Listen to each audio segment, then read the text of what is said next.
As a parent, we always want our kids to be healthy and active. We want them to play sport. But as they grow through their growth spurt in adolescence, some complications can occur. There's two particular conditions that we need to be aware of. They are Osgood-Schlatter's disease and Sever's disease. In this video, I'll go through an explanation of what these conditions are and how you can get on top of them. As a physio, I was always asked to be the medical attendant at my child's sports, football and basketball.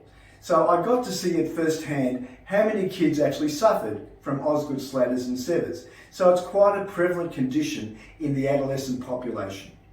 Osgood-Schlatter's is a condition that affects the growth plate of the knee. In this model, we can see the quadriceps muscle, which inserts at this point here. As your child grows, the bones grow quicker than the muscles, causing tightness and tension, particularly if your child is involved in sports that involve running and jumping.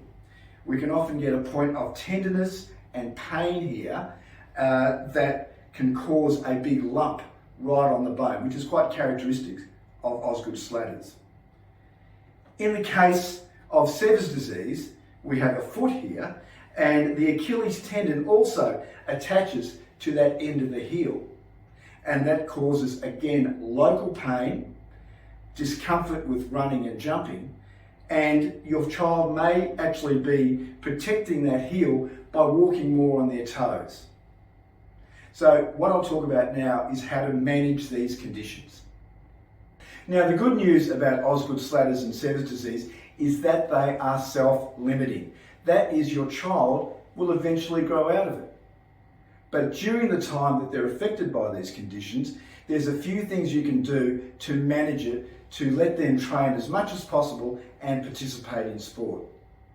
Some of those things are to actually analyse what activities aggravate their pain and maybe steer them away from that in the short term.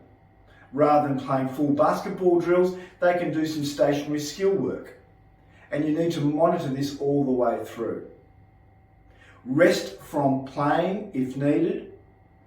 Always apply ice after training or playing. And do a good warm up and cool down. Muscle stretching is very important. Correct footwear is also mandatory because we want maximum support and cushioning. So if you apply these principles, I think you're really ahead of the game in terms of getting your child to manage this difficult time of their lives.